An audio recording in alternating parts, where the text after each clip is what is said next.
그런즉 우리가 다시는 서로 비판하지 말고 도리어 부딪힐 것이나 거칠 것을 형제 앞에 두지 아니하도록 주의하라. 내가 주 예수 안에서 알고 확신하노니 무엇이든지 스스로 속된 것이 없으되 다만 속되게 여기는 그 사람에게는 속되니라. 만일 음식으로 말미암아 네 형제가 근심하게 되면 이는 네가 사랑으로 행하지 아니함이라. 그리스도께서 대신하여 죽으신 형제를 내 음식으로 망하게 하지 말라. 그러므로 너희의 선한 것이 비방을 받지 않게 하라. 하나님의 나라는 먹는 것과 마시는 것이 아니요 오직 성령 안에 있는 의와 평강과 희락이라. 이로써 그리스도를 섬기는 자는 하나님을 기쁘시게 하며 사람에게도 칭찬을 받느니라. 그러므로 우리가 화평의 일과 서로 덕을 세우는 일을 힘쓰나니 음식으로 말미암아 하나님의 사업을 무너지게 하지 말라. 만물이 다 깨끗하되 거리낌으로 먹는 사람에게는 악한 것이라. 고기도 먹지 아니하고 포도주도 마시지 아니하고 무엇이든지 내 형제로 거리끼게 하는 일을 아니함이 아름다우니라. 네게 있는 믿음을 하나님 앞에서 스스로 가지고 있으라. 자기가 옳다 하는 바로 자기를 정죄하지 아니하는 자는 복이 있도다. 의심하고 먹는 자는 정죄되었나니 이는 믿음을 따라 하지 아니하였기 때문이라. 믿음을 따라 하지 아니하는 것은 다 죄니라. 로마서는 크게 두 부분으로 나누어져 있습니다. 앞부분은 우리의 구원이 무엇인가, 그 구원 그 자체에 대해서 설명하고 있고, 뒷부분은 구원받은 신자가 어떻게 살아야 할 것인가, 이렇게 나눠져 있습니다. 우리가 오늘 보고 있는 이 본문은 이 뒷부분에 속해 있습니다. 구원받은 신자는 사회에서 또 가정에서 혹은 이 교회에서 어떻게 살아야 하는가, 그 맥락 가운데 있는 본문입니다. 로마서는 사도 바울이 로마 교회에 보낸 편지인데요. 로마 교회는 좀 특수성이 있습니다. 예루살렘 교회 아시죠? 예루살렘 같은 교회 같은 경우에는 유대인들이 중심이 되어 있는 교회예요. 대부분이 다 유대인이라는 얘기죠. 근데 로마 교회의 경우에는 이방인들과 유대인들이 섞여 있습니다. 그러니까 민족적으로 다양한 교회가 바로 로마 교회였어요. 또한 성도들, 지금 우리도 마찬가지, 어느 교회나 다 마찬가지지만은 로마 교회의 성도들도 믿음의 수준과 말씀의 지식의 그 수준이 저마다가 다 달랐습니다. 그런 서로 다른 다양한 사람들이 모여있다 보니까 교회 안에서 갈등이 생길 수밖에 없는 것이죠. 로마 교회에도 여러 가지 문제가 있었는데 오늘 본문에서 사도 바울은 특히 음식의 문제에 대해서 얘기를 합니다. 그 앞부분 14장 그 앞부분에 보면은 절기에 대한 부분이 나오고요. 그 다음에 오늘 보면 음식에 대한 부분이 나와요. 절기나 음식이나 이것은 다 구약시대에 유대인들이 지키던 어떤 율법에 관한 문제입니다. 유대인들이 받은 율법에는 음식에는 정결한 것이 있고 부정한 것이 있어요. 또한 365일 이 날들이 다 똑같은 것이 아니라 그 중에 어떤 정해진 날들은 굉장히 중요한 날로 하나님께서 정해주셨습니다. 그걸 절기라고 하는 거거든요. 근데 지금 로마 교회는 어떻습니까? 유대인들도 있고 이방인들도 있다 그랬죠. 유대인들의 경우에는 유대교 전통에 익숙했던 사람들이에요. 구약시대의 율법을 그대로 지켜왔다가 예수님을 믿고 회심해서 교회로 들어온 사람들이에요. 이방인들은 어떤 사람들입니까? 이 사람들은 유대교 믿던 사람들이 아니죠. 그러니까 이 사람들은 처음부터 예수님을 믿고 교회에 들어온 사람들이에요. 그러니까 이 구약시대에 지키던 절기와 음식의 문제를 가지고 뭔가 지금 갈등이 생긴 겁니다. 유대인들은 유대교 전통에 익숙하기 때문에 예수님을 믿은 다음에도 여전히 절기와 음식에 대한 율법을 지켜야 된다고 생각을 했어요. 믿음으로 구원받은 사람들은 율법에서 자유롭기 때문에 우리는 이제 그것을 지키지 않아도 된다라고 생각을 했습니다. 그러다 보니까요, 이방인들이 워낙 율법에 자유롭다 보니까 그 모습에 상처를 받고 충격을 받아서 로마 교회를 떠나버리는 이 유대교 출신 그리스도인들이 생겼습니다. 여러분, 이 지금 두 진영이 있는 거잖아요. 어느 쪽이 맞습니까? 어느 쪽이 맞아요? 이방인 쪽이 맞아요. 그렇죠? 이방인 쪽이 맞는 거예요. 왜 그렇습니까? 절기와 음식이라는 것은요, 그리스도의 그림자라고 표현을 합니다. 그림자라는 건 뭐냐면은 실체가 아니라는 거예요. 그리스도를 가리키는 하나의 그림자다. 제가 예전에도 이런 비유를 든 적이 있었어요. 예를 들어서 BTS 방탄소년단이 공연을 한다. 그런데 거기 그 무대에 막이 내려져 있습니다. 그래서 처음에 시작할 때에는 그 조명을 뒤에서 세게 비추면서 이 막에 이 방탄소년들의 춤추는 그 멋진 모습들이 그림자로 보여요. 그러면은 관중들이 막 환호를 하죠. 그런데 공연이 끝날 때까지 계속 그림자만 보다가 끝나는 공연이 있을까요? 그건 없는 거죠. 그럼 환불해달라. 바로 이렇게 나오겠죠. 어느 순간이 되면은 이 막이 거쳐지고 그림자가 아닌 실제 방탄소년단의 얼굴을 보면서 우리는 공연을 즐기는 거예요. 그때부터는 그림자라는 것이 의미가 없는 것입니다. 똑같은 거예요. 절기와 음식이라는 것도 이게 따지고 보면은 앞으로 오실 예수 그리스도를 상징하는 어떤 의미들이 있습니다. 구약시대에는 그런 의미들을 계속 되새기면서 그리스도를 기다려왔던 거예요. 그런데 그리스도 예수님께서 2000년에 오셨죠. 실제로 오셨기 때문에 그 다음부터는 그림자는 필요가 없는 거예요. 그러니까 절기나 음식에 대한 규정이나 이것들이 신약시대에는 의미가 없는 겁니다. 그래서 골로새서 2장에 보면 이런 말씀을 하죠. 그러므로 먹고 마시는 것과 음식에 대한 문제예요. 그다음에 절기나 초하루나 안식일을 이유로 누구든지 너희를 비판하지 못하게 하라. 이것들은 장래일의 그림자이나 몸은 그리스도의 것입니다. 이런 말씀이 있습니다. 이게 이제 그 말씀이 되는 거예요. 자, 여러분은 어느 쪽에 속하십니까? 여러분은 이방인 쪽에 속하시는 것 같아요? 아니면 이 유대인들 쪽에 좀 가까우신 것 같아요? 한번 각자 한번 생각해 보세요. 예를 들어서 음식의 문제를 한번 볼까요? 구약 성경에 보면은 고기를 피째 먹지 말라라는 말씀이 있습니다. 고기를 먹을 때 피와 함께 먹으면 안 된다. 창세기에도 그 말씀이 나오고 레위기에도 신명기에도 이 말씀이 나와요. 우리가 저 길거리 가다 보면은 선짓국 파는 가게가 있죠? 선짓국. 여러분들 선짓국 드십니까? 어떤 저기 어떤 기호 문제 말고 혹시라도 어떤 저기 믿음의 문제 때문에 나는 선짓국을 먹는다 안 먹는다 혹시 그런 분들이 혹시 계실지 모르겠어요. 저는 실제로 그런 분들을 봤습니다. 하나님께서 고기를 피째 먹지 말라고 하셨기 때문에 나는 선지국을 안 먹는다. 그리스도인인데 그렇게 말씀하시는 분을 제가 실제로 봤어요. 근데 또 스테이크는 드시더라고요. 그거 왜 그럴까요? 잘 모르겠는데.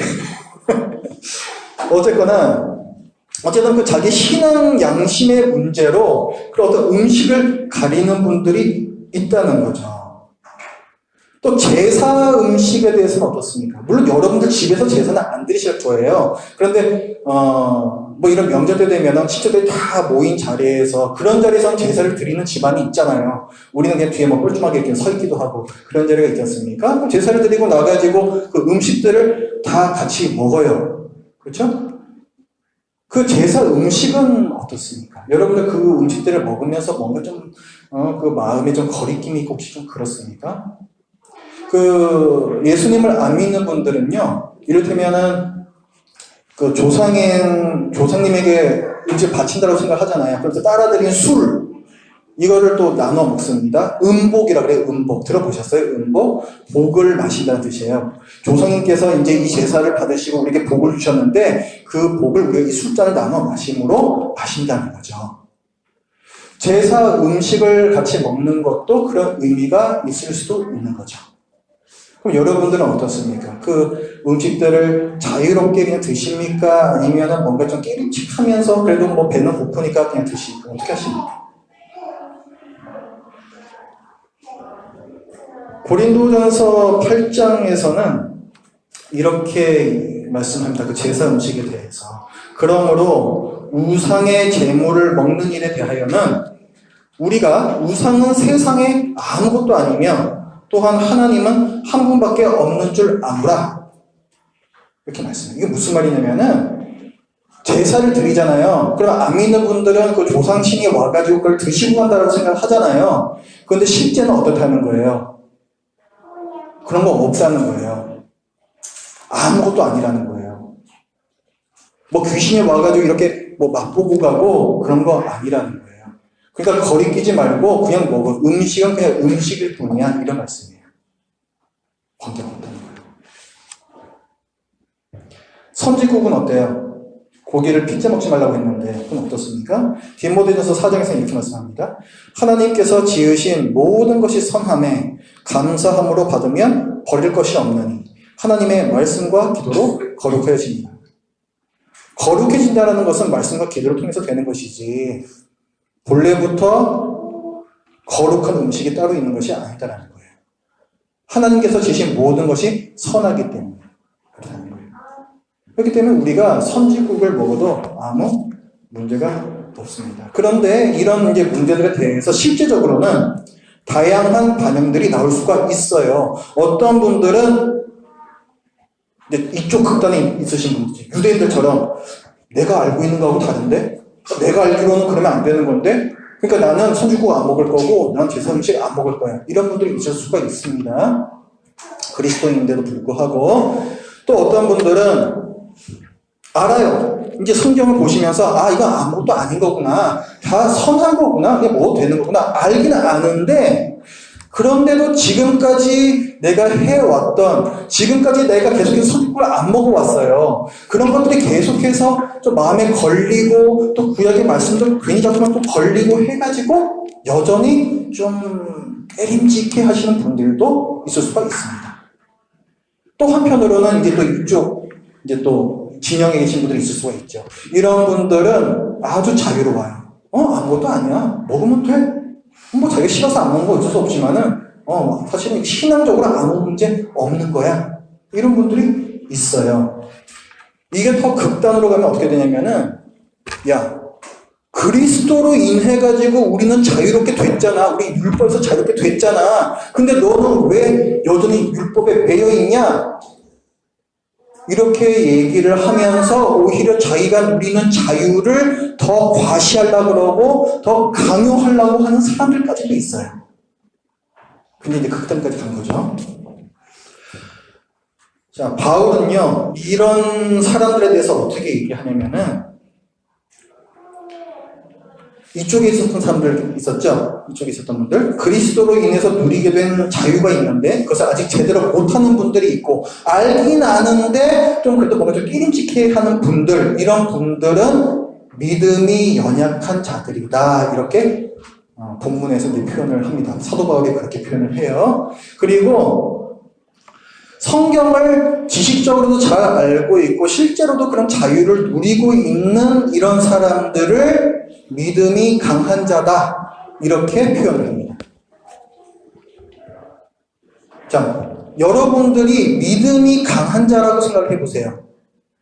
그럼 여러분이 믿음이 연약한 자들을 볼 때 어떤 마음이 드시겠습니까? 좀 답답하겠죠. 왜 저러고 사냐? 답답하겠죠.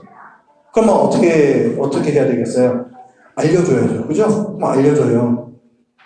형제, 이게 선지국 뭐 여차저차해서 괜찮은 거야. 제사 음식 뭐 여차저차해서 이거 다 괜찮은 거야. 먹어. 이렇게 얘기를 해주겠죠? 근데 이분이 그 말을 듣고 바로 오케이 하면서 그렇게 하시는 분이 있을 수도 있지만은 안 그런 분들도 많단 말이에요. 그러면은 그렇게 처음에 얘기했던 분들이 그 모습을 다시 보면서 또 어떻게 생각합니까? 살짝 이제 화가 나기 시작하죠? 그러면서 이 사람을 비판하기 시작해요. 저 사람 구원받은 거 맞나? 이렇게 심지어는 그 사람의 구원을 의심하고 이게 더 심해지면은 저 사람 이단인 것 같아. 이렇게 얘기합니다. 저 사람은 예수 그리스도께서 하신 일을 믿질 않아. 저 사람은 이단이야. 이렇게 얘기를 해요.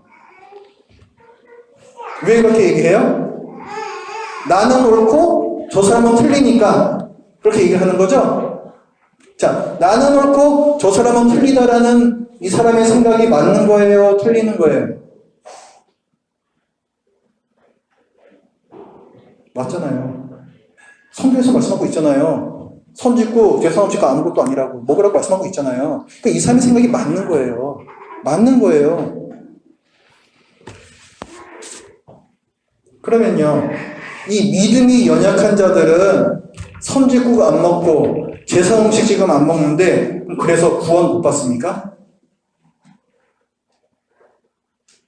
그래요?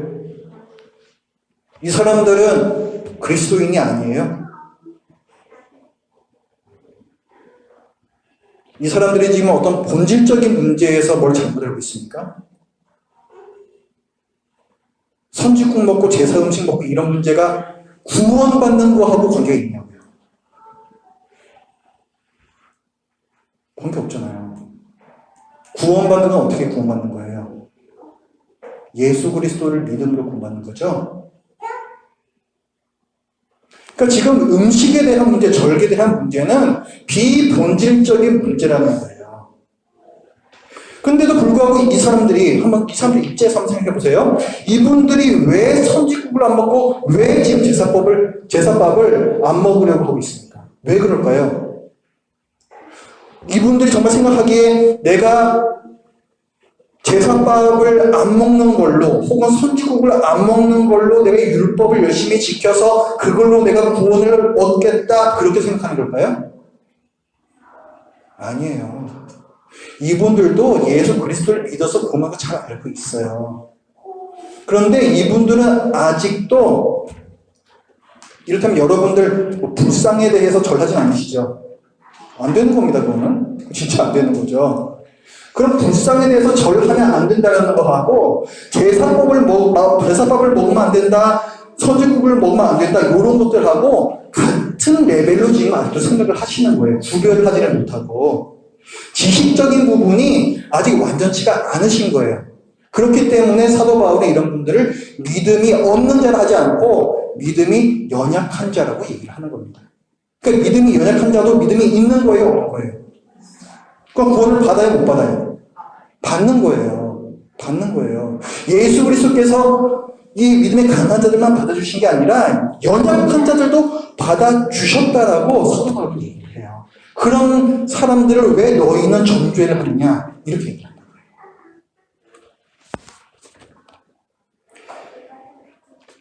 어떤 사람들은 선지국을 먹지 않아요? 이쪽이죠, 이쪽. 먹지 않아요? 그 다음에 어떤 사람들은 선지국을 자유롭게 먹어요? 양쪽 다 그 동기는 똑같은 거예요. 왜 그런 거예요? 먹는 사람들이나 안 먹는 사람들이나 다 예수님께 순종하고 싶은 거예요. 그 믿음으로 하는 행위라는 거죠. 그 믿음의 행위이기 때문에 하나님께서 보시기는 그것도 의미가 있는 거예요. 그래서 바울은 얘기합니다. 예수님께서 얘네들도 받아줬고 얘네들도 받을 수 없으니까 너희도 서로 받아라. 너희도 서로 비판하지 말라. 그게 오늘 이제 13절의 말씀이에요. 그런즉 우리가 다시는 서로 비판하지 말고 서로 비판하지 말라 그러죠. 서로 믿음이 연약한 자가 믿음이 강한 자들을 볼 때에도 굉장히 시험 줄 수 있거든요. 그래도 비판하지 말라는 거예요. 거꾸로도 마찬가지라는 거예요. 비판하지 말라. 서로 비판하지 말라는 거예요. 뭘 먹고 안 먹고 하는 거는 구원과 전혀 관계없는 문제입니다. 그러니까 그런 문제 가지고 서로 뭐 나를 세우고 막 내가 상처받고 상처를 주기도 하고 전혀 그런 문제가 아니에요. 전혀 그런 일이 아닙니다. 서로 비판하지 말라는 이 말씀은요, 특히 믿음이 강한 분들이 귀담아서 들어야 됩니다. 이런 문제를 놓고 서로 이제 티격태격하게 되면요, 보통은 믿음이 강한 분이 더 확신을 가지고 비판하기가 쉬워요. 당연하죠. 성경에서 지지를 받거든요. 그러니까 아주 이 성경 말씀을 들이대면서 이분들을 심하게 밀어붙이기도 합니다. 또 한편으로 그런 마음도 사실 있는 거지. 이분들이 보기에는 너무 좀 안타까운 거예요. 이분들은 지금 뭔가 잘못 알고 있기 때문에 빨리 제대로 알아서 이 진리를 제대로 알기를 간절히 바라는 그런 안타까움도 분명히 이분들은 있어요. 그렇죠? 우리가 스스로에 대해서는요, 우리가 스스로에 대해서는 알고 믿는 대로 행해야 합니다. 당연하죠? 우리가 알고 믿는 대로 행하지 않으면 그게 문제인 거죠. 그래서 스스로 알고 믿는 바대로 행하지 않는다면 그때는 자신을 부끄러워할 줄 알아야 돼요. 회개해야 됩니다. 그리고 다시 예수 그리스도 앞에 나아가서 다시금 힘을 얻고 다시금 하나님의 말씀대로 살기를 위해서 노력하는 게 마땅한 자세입니다. 또한 예수 그리스도로 인해서 우리가 누리게 된 음식, 절기 이런 걸 다 포함해서 이런 모든 것에서 자유롭게 된 그 은혜가 있잖아요. 그 은혜와 자유를 우리가 생활 중, 삶 중에서 내가 개인적으로 마음껏 누리는 것은 하나님을 기쁘시게 하는 일입니다. 왜냐하면 그것은 믿음의 행위이기 때문에 그런 것이죠. 그런데 교회 공동체 안에서는 얘기가 좀 달라요. 여러분 개인적으로는 그렇게 얼마든지 하셔도 좋은데 교회 공동체 안에서는 얘기가 조금 다릅니다. 예수 그리스도를 믿어서 얻게 된 그 은혜의 그 자유가 있잖아요. 그런 것들을 내가 마음껏 누리는 것이 꼭 잘하는 것이 아니에요. 왜 그래요? 교회에는 다양한 믿음의 수준들이 있잖아요. 내 행위가 믿음이 약한 분들이 보기에 시험거리가 됩니다. 믿음이 연약한 분들이 왜 선짓고 안 먹는다 그랬어요? 뭐 때문에? 자기의 믿음 때문에 그런 거예요. 그죠? 자기 믿음 때문에 그런 거예요. 그렇게 안 하면은 불순종이라 생각하니까 그러는 거예요. 그런데 다른 사람들은 그런 일을 자꾸만 하죠. 그죠? 다른 사람들은 나 어제 순댓국 먹어서 선짓국 먹어서 막 교회에서 막 보란 듯이 막 자랑을 한다 생각을 한번 해보세요. 그러면은 이쪽 사람이 볼 때는 이 사람이 자꾸 죄를 짓는 거잖아요. 그러면 이제 생각을 하죠. 저 사람들 좀 이상해. 예수 믿는다는 사람들 좀 이상해. 아니, 그런데 또, 목사님도 저 사람들 보면서 아무 말씀도 안 하시네? 이거 좀 교회가 좀 이상하구만. 생각을 하면서 어떻게 하세요? 그 교회를 떠나서 본인 생각을 갖고 있는 분들이 모인 교회를 찾아갑니다. 문제죠. 그건 진짜 일이에요. 그 교회는 진짜 일하는 일이에요. 거기는. 그러면 어떻게 돼요? 이분이 자기 믿음을 잃어요. 실족하는 거예요. 그렇게 되면 말 그대로 넘어지는 거예요. 자기 믿음에서. 근데 결국 그게 뭐 때문에 그렇게 됐다라는 거예요? 근본적으로 따지자면은 자기가 잘못 알고 잘못 믿는 것, 거기에 잘못이 있다고 할 수가 있지만 또한 누구한테 책임이 있다는 거예요? 믿음이 강하다라고 스스로 생각하는 분들한테 책임이 있다는 거예요. 하나님께서는 오히려 이 믿음이 강한 분들의 책임을 더욱더 물으십니다. 바울이 이에 대해서 이제 얘기를 해요. 14절 한번 보세요. 내가 주 예수 안에서 알고 확신하노니 무엇이든지 스스로 속된 것이 없으되 다만 속되게 여기는 그 사람에게는 속되니라. 자, 지금 선지국이 있습니다. 선지국 그 자체는 원래 이게 뭐 속되고 부정하고 이런 거예요? 성경에서 그렇게 얘기해요? 아니죠. 그러니까 무엇이든지 스스로 속된 것은 없다라는 거예요. 본질적으로 속되지 않다라는 거예요. 근데 그 다음에 뭐라 얘기해요? 다만 속되게 여기는 그 사람에게는 속되니라. 이렇게 얘기해요. 믿음이 연약한 자들한테는 그럼에도 불구하고 이것은 부정한 음식이라는 거예요. 그러니까 이 말씀에는 객관적인 측면과 주관적인 측면이 있어요. 그죠? 객관적으로는 이건 속되지 않아요. 근데 주관적으로는 속되다라고 얘기를 하는 거지. 객관적인 게 중요하다는 거예요? 주관적인 게 중요하다는 거예요? 이 말씀에서만 보면은 주관적인 게 중요하다는 거예요. 어떤 사람한테 이것이 죄가 되고 부정한 것이고 하면은 그건 문제가 된다는 거예요. 20절 말씀도 같이 보세요.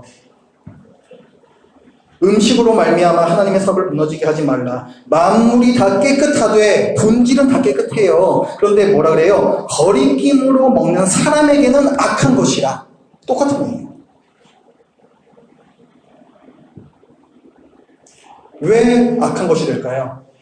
왜 이쪽 믿음이 연약한 분들에게는 그 선진국이 악한 것이 될까요? 죄라고 생각합니다. 자기의 믿음에 반하는 행동이라고 생각을 하니까. 자기가 믿는 바가 있잖아요. 자기가 이것을 믿는데도 불구하고 그 믿음에 거슬러서 행동하는 것은 그건 다 죄인 거예요. 22절 보세요. 네게 있는 믿음을 하나님 앞에서 스스로 가지고 있으라. 자기가 옳다 하는 바로 자기를 정죄하지 아니하는 자는 복이 있도다. 의심하고 먹는 자는 정죄되었나니 이는 믿음을 따라하지 아니하였기 때문이라. 믿음을 따라하지 아니하는 것은 다 죄니라. 무슨 말씀인지 아시겠죠? 그렇기 때문에 믿음이 강한 분들이 자, 믿음이 약한 자들이여 이걸 보고 배워라 하는 식으로 이 믿음이 연약한 분들을 직접적으로 혹은 간접적으로 억지로 끌고 가서 자기가 생각하는 그 진리 틀 안에다가 쑤셔 넣는 그것은 믿음이 약한 자들로 하여금 죄를 짓게 만드는 것이고, 그렇게 만든 그 믿음이 강한 분도 죄를 짓는 거예요. 다른 형제를 실족해 하는 죄를 저지르는 것입니다. 고린도전서 8장에서 그것을 이렇게 얘기해요. 이같이 너희가 형제에게 죄를 지어 그 약한 양심을 상하게 하는 것이 곧 그리스도에게 죄를 짓는 것이다. 그 믿음이 약한 분들의 약한 양심을 상하게 하는 것은 형제에게 죄를 짓는 것이고 동시에 그리스도에게 죄를 짓는 것이다 말씀합니다. 자, 저는 오늘 본문에서 비본질적인 진리의 문제에 대해서 말씀드리고 있어요. 본질적인 진리의 문제가 아니라 비본질적인 진리의 문제. 진리는 진리인데 구원하고는 별 관계가 없는 진리의 문제에 대해서 지금 말씀을 드리고 있는 겁니다. 근데 그런 문제에 있어서 믿음이 이 강한 분들의 이 과시적인 자유 때문에 믿음이 약한 분들이 양심의 가책을 느끼고 죄책감을 느끼고 그래서 교회를 떠나고 극단적으로 신앙을 잃어버리게 된다면 이건 참으로 면목 없는 일이 될 거예요.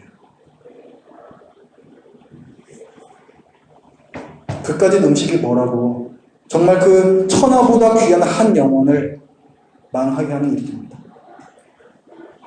15절에서 그렇게 얘기하죠. 만일 음식으로 말미암아 내 형제가 근심하게 되면 이는 네가 사랑으로 행하지 아니함이라.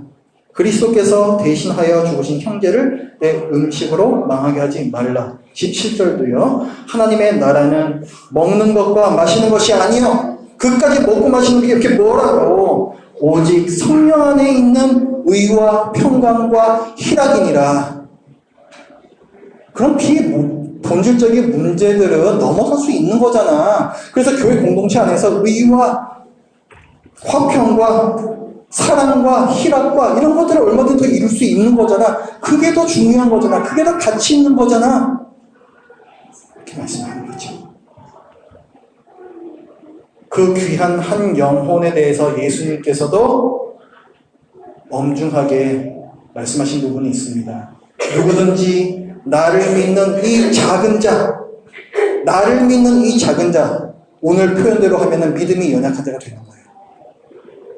그들 중 하나를 실족하게 하면 차라리 영자 맷돌이 그 목에 달려서 그 실족하게 한 사람의 목에 달려가지고 깊은 바다에 빠뜨려지는 것이 낫다. 이렇게까지 말씀하십니다. 그러니까 믿음이 강한 자들에게는 더 큰 책임이 있다는 거예요. 여러분들이 진리를 바로 알고 있고 또 그 제대로 알고 있는 지식으로부터 자유를 누리는 것은 잘하는 것입니다. 마땅히 그렇게 해야 되는 것입니다. 그러나 이 과정에서 모든 율법의 핵심, 신장이라고도 할 수 있는 형제에 대한 사랑, 하나님에 대한 사랑을 잃어버린다면 그것은 대단히 잘못한 것입니다. 우리 주님께서는 믿음이 강한 자들에게 말씀하십니다. 믿음이 약한 자들을 품고 기다려줘라. 다른 사람이 지금 신앙 양심 때문에 선지국 안 먹겠다 그러잖아요. 그러면은 거기다 대고 너 예수는 안 믿냐? 이렇게 말씀하시지 말라고요.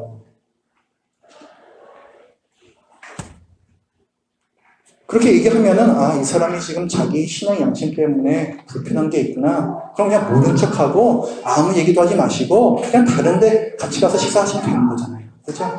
그게 그렇게 어렵나요?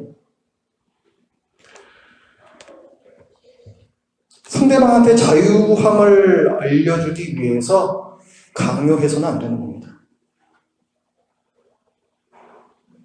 오늘 21절에서 그렇게 얘기하죠. 사도 바울은 어떻게 하겠대요? 고기도 먹지 아니하고 포도주도 마시지 아니하고 무엇이든지 내 형제로 거리끼게 하는 일을 아니하니 아름다우니라. 지침을 주죠. 그까짓 건 뭐라고? 그냥 먹지 마. 이렇게 얘기한 거예요.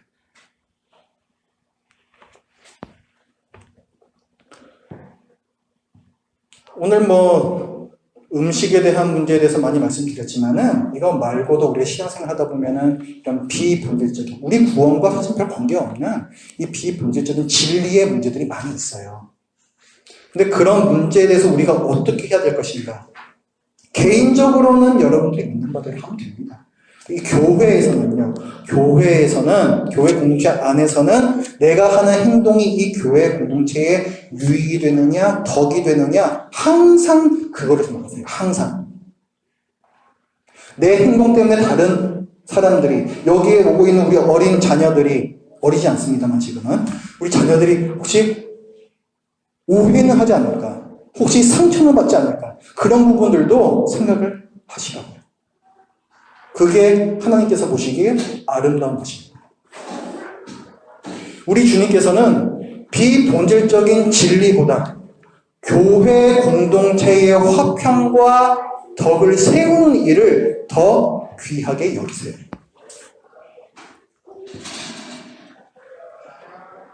오늘 그냥 애꿎은 선지국만 곤욕을 치렀는데요. 우리가 다른 일도 좀 생각을 해봅시다. 여기, 저는 누가 믿음이 강한 분인지 약한 분인지 저는 알 수 없어요. 믿음이 강한 분이든 믿음이 약한 분이든 우리 모두가 스스로 한번 생각을 해봅시다. 혹시 나 자신이 구원받는 거랑 전혀 관계없는 진리의 문제 때문에 혹은 진리 문제도 아닌 어떤 내 스타일의 문제 때문에 상대방이 내 눈에 거슬리고 그래서 나 스스로 상처받고 그래서 안 보이는 데서 흉도 좀 보고 비판하는 일이 없었는가? 생각해 봅시다. 그리고 믿음으로 자유함을 얻은 분들에게 제가 묻겠습니다. 우리는 예수 그리스도로 인해서 자유로워졌으므로 나는 교회에서 이렇게 하겠다. 뭐라고 하지 마라. 오히려 나를 보고 본받아라. 이게 자유함입니까?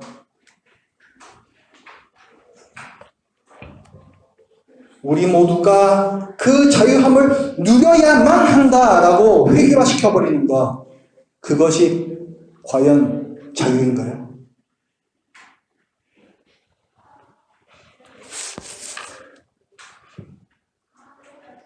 그 자유를 기꺼이 누릴 수도 있고 또 기꺼이 포기할 수도 있는 게 그게 진정한 자유가 아니겠습니까?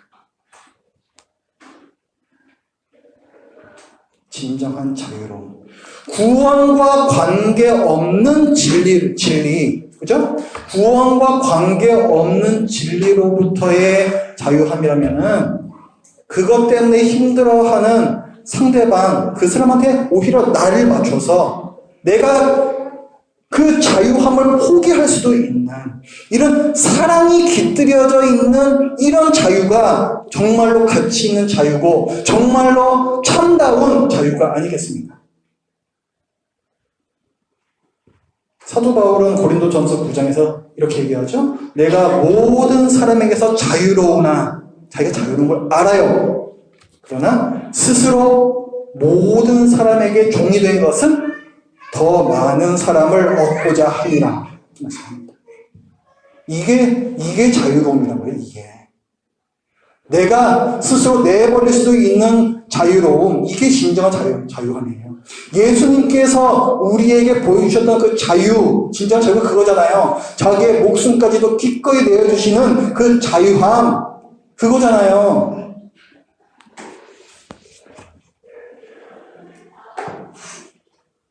기다려주십시오. 믿음이 아직 약한 분들 기다려주세요. 그분들에게 자유함을 내가 강요한다고 그분들이 자유로워지지 않습니다. 품고 기다려줘야 돼요. 그리고 스스로 생각하기에 내가 믿음이 연약하다라고 생각하시는 분, 성경을 내가 아직 잘 모른다라고 생각하시는 분들께도 제가 당부를 드리겠습니다. 동일하게 믿음이 강한 분들을 비판하지 마세요. 저 사람은 선지국을 먹어? 왜 저래 경박해? 왜 저렇게 거룩하지가 않아? 이렇게 함부로 비판하지 마십시오. 어쩌면 내가 아직 제대로 모르고 있는 게 있을 수도 있구나. 그런 겸손함을 가지십시오. 그리고 성경의 진리와 복음의 은혜를 더욱 알기에 힘쓰십시오. 신자의 연약한 믿음은요, 주님 앞에서 용납이 됩니다. 하지만 바람직하진 않아요. 연약한 믿음의 상태는 어디까지나 잠정적인, 임시적인 상태로 용납이 되는 겁니다. 누구나 강하고 견고한 믿음의 수준을 목표로 전진해야 돼요. 히브리서 5장에서는 이렇게 말씀합니다. 때가 오래되었으므로 너희가 마땅히 선생이 되었을 터인데, 이제는 너희가 그만큼 신앙생활을 했으면 남들에게 이 성경을 가르칠 수 있을 정도의 선생이 마땅히 되어 있어야 하는데, 너희가 다시 하나님의 말씀의 초보에 대하여 누구에게 가르침을 받아야 할 처지이니 단단한 음식은 못 먹고 젖이나 먹어야 할 자가 되었도다. 안타까워하시죠? 굉장히 바람직한 상태가 아니라는 거예요. 언제까지나 믿음이 연약한 상태로 머물러 계시는 것은 전혀 바람직하지 않습니다. 그리고 무엇보다도요, 주님 보시기에도 그런 모습이 기쁘시지 않지만, 무엇보다도 다름 아닌 여러분 자신을 위해서 여러분의 믿음을 성장시키셔야 돼요. 지금처럼 사셔도 구원 못 받는 건 아니에요. 구원 받아요. 그런데 잘못된 지식에서 풀려나셔야 여러분들의 삶이 고달프지가 않습니다. 잘못된 지식 때문에 참 힘든 어떤 행위에 얽매여 계시는 분들이 많아요. 마음으로 얽매여 계신 분들이 또 많습니다. 예수님께서 말씀하셨죠. 진리를 알지니 진리가 너희를 어떻게 하리라? 자유롭게 하리라. 아멘. 우리가 알고 있는 진리의 지평선이 점점 뒤로 가면 뒤로 갈수록, 이 지평선이 점점 넓어질수록 우리가 뛰어놀 수 있는 이 자유의 공간은 넓어지는 거예요. 그러니까 성경을 많이 읽으세요. 성경 읽으세요. 그리고 사실은 성경 많이 읽는 것만으로는 부족합니다. 성경 많이 읽는 분들도 보면은 자기 마음대로 성경을 해석하는 분들이 너무너무 많아요. 그렇기 때문에 성경 공부가 필요합니다. 이상한 데서 배우지 마시고 이 교회에서 받으세요. 이 교회에서 제대로 가르치는 교역자한테 말씀을 배우십시오. 저도 계속해서 공부해요. 저도. 여러분을 가르쳐야 되니까 공부를 하는 것이고, 내가 예전에 알고 있던 건데 자꾸 잊어버려요. 저도 자꾸 잊어버려요. 그래서 계속해서 또 보고 하면서 다시 그 날이 무뎌지지 않게끔 계속해서 그렇게 노력을 합니다. 오늘 본문에서 사도 바울이 말해요.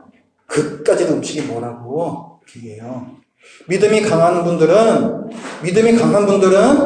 그까지도 음식에 구애치 않는 그 자유함 때문에 다른 연약한 지체들을 실족시키지 않도록 조심해 주십시오. 그리고 믿음이 약한 분들은 그까지도 음식 때문에 고달픈 신앙생활에서 벗어나도록 진지하게 노력하세요. 진지하게 바꿔주십시오. 여러분들 자신을 위해서. 비본질적인 진리의 문제에 있어서는 교회의 화평과 덕을 세우는 것이 여러분 개인의 자유보다 중요하다는 것. 그것도 기억을 꼭 해 주십시오. 기도하겠습니다. 하나님, 오늘 주님께서 주시는 말씀을 통해서 교회 공동체가 얼마나 소중한 것인지, 그리고 또 죄인인 저희들이 모여서 함께 신앙생활을 할 때 또 이 많은 갈등들을 저희들이 어떻게 바라보아야 하고 또 어떻게 저희들이 처리를 해야 할 것인지에 대해서 나눴습니다. 하나님 아버지, 믿음이 강한 자는 또 믿음이 강한 자대로, 또 믿음이 연약한 자는 또 믿음이 연약한 자대로 각자가 자기의 짐을 지고 또 서로의 짐을 대신 지어주면서 이 교회 공동체가 아름답게 세워져 갈 수 있도록 하여 주시옵소서. 예수님의 이름으로 기도드립니다. 아멘.